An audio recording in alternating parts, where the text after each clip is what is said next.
Hello, everyone. I am back. Um, Section 3.5. So now you've done some basic derivatives, power rule, quotient rule, product rule. Um, so the last section in Chapter 3 delves into the derivatives of the trig functions. And then Chapter 4, we delve more into derivatives. So today's lesson is pretty quick, actually. And it might be really quick for you if you want it to be. Basically, I'm going to show you the derivatives of the 6 trig functions, the derivative of sine, cosine, secant, cosecant, cosecant, cotangent. I'm going to show you how to do 2 of them. I'm going to ultimately just tell you all 6. If you happen to remember all 6, you could turn off the video right now, I think, probably, and move on to the assignment. However, if you want a quick reminder of how you get them, this is pretty important in some ways, but again, you could probably survive without them. So I'm going to start by proving that the derivative of sine x is equal to cosine x, like it says on my screen here. Hopefully you remember that one and knew that one. Typically, when you need to prove a new derivative, so like when mathematicians said, hey, let's find the derivative of sine, they didn't just say, hey, it's cosine. They didn't make that up. They had to prove it. So typically when you do derivatives, there are really only, I guess, 2 ways to prove or to find a new derivative. One is to fall back on the definition of derivative and use that. And the other is just to use other rules and other things that you already know. So what we're going to do in this proof, since we're just starting, all we know is power rule, quotient rule, product rule. So that's not going to do us any good here. So what we're going to do is just use the definition. So quick reminder, definition of the derivative is limit as h approaches 0 of f of x plus h minus f of x all over h. So I just plug the x plus h into sine, and I get limit as h approaches 0 of sine of x plus h, f of x plus h minus sine of x all over h. What I'm going to do is, I'll just go through this. I would actually ask you right now to pause the video and see if you can figure out what happened next. I'm going to keep going, but just take a second to see if you can what happens next. And if you're interested in that, just pause and then come back. What I did next is I applied a trig identity. So you may or may not remember one of our trig identities, I'll write up here for you, is sine of, I guess last year you probably used alpha plus beta. Maybe you remember that identity. There are a handful of identities in this class that are pretty important.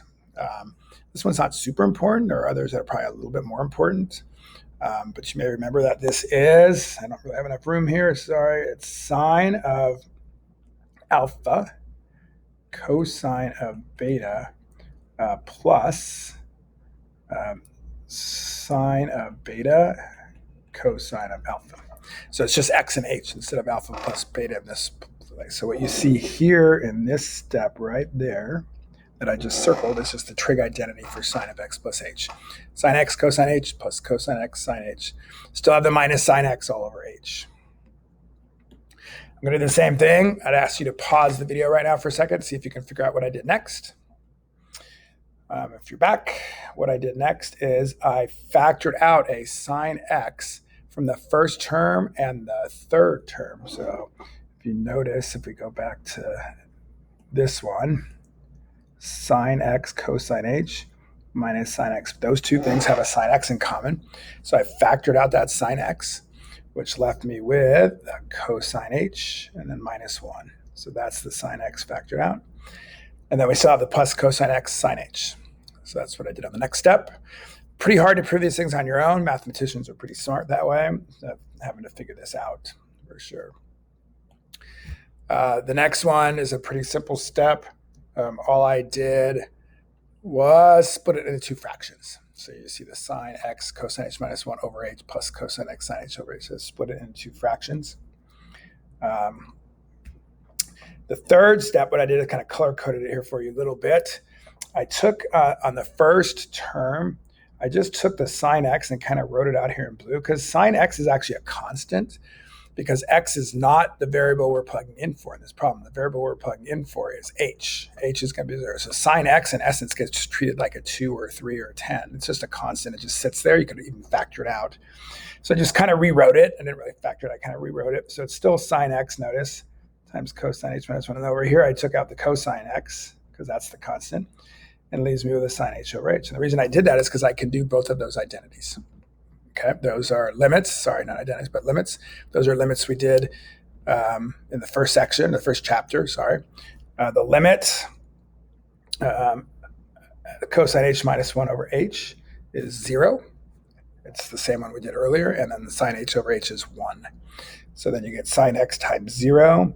You get cosine x times 1, which is cosine x. Hence a proof for cosine x. So that's one of them. We're going to go through all 6. I'm going to show you one more and then just tell you the other 4. What's nice about this, if I was going to prove the cosine, I would need to do this the same way. But secant doesn't work the same way, and it's actually an easier way. You can see it's shorter, kind of hiding under there. But secant doesn't have a nice identity for it, or secant is 1 over the cosine. You could do the 1 over the cosine and use the identity for cosine, but it's going to be a disaster. It's just not going to work out. So remember, one of the other things you can do to find derivatives is use pre-existing rules and things that you know. So what we're going to do first here is just rewrite secant as 1 over cosine x. I should probably pause here for a second and ask you, do you remember the derivative of secant? But we're just going to rewrite it as 1 over cosine x, and then we're going to use the quotient rule. Now it's just 1 over cosine. So remember, the quotient rule is derivative of the top, which is 0, times the bottom, cosine x, minus, oh, that was cool. Sorry about that. Minus, let me erase that, minus the derivative of the bottom, which is, remember the derivative of cosine is negative sine, which I know I got to still give you that one. I probably should have done cosecant, sorry, is negative sine, all over the bottom squared, which is cosine squared. Now we're just going to do a little simplifying. The 0 is gone, so you get sine x over cosine squared x. You can break that up just so you can see it better as 1 over cosine x times sine x over cosine x, which is secant x tangent x. So the derivative of secant x is secant x tangent x. So sine and cosine, you need to prove using the derivative, or the definition of derivative. But secant, cosecant, tangent, cotangent, you can use what I just did here and just rewrite them and do a quotient rule. So like tangent is sine over cosine. It's clearly a lot easier to just memorize them, but that's where they come from, just so you know. Okay, so here are all 6. I'm going to just pause for a second, see if you can figure out all 6. Maybe you've already done that. Maybe if you already knew all 6, you didn't even watch my video anyway. And then we'll just whip through them here. So the derivative of sine is cosine. The derivative of cosine is negative sine. The derivative of secant is secant tangent. The derivative of cosecant is negative cosecant, cotangent. The derivative of tangent is secant squared. And the derivative of cotangent is negative cosecant squared. These are all just things you have to know, you have to memorize. We're going to combine them now with product rules and quotient rules and things like that. So when you see more derivatives, not like the homework's just going to ask these 6 questions. They can start combining these with power rules and product rules and chain rules. For instance, you could do y equals x squared sine x and find that derivative. So remember, first and foremost, it's a product rule. So it's the first term, which is 2x, times the second term, which is sine x, plus the derivative of the second term, which is the sine x, the derivative of that is cosine x, times the first term. So you're going to see some things that get combined.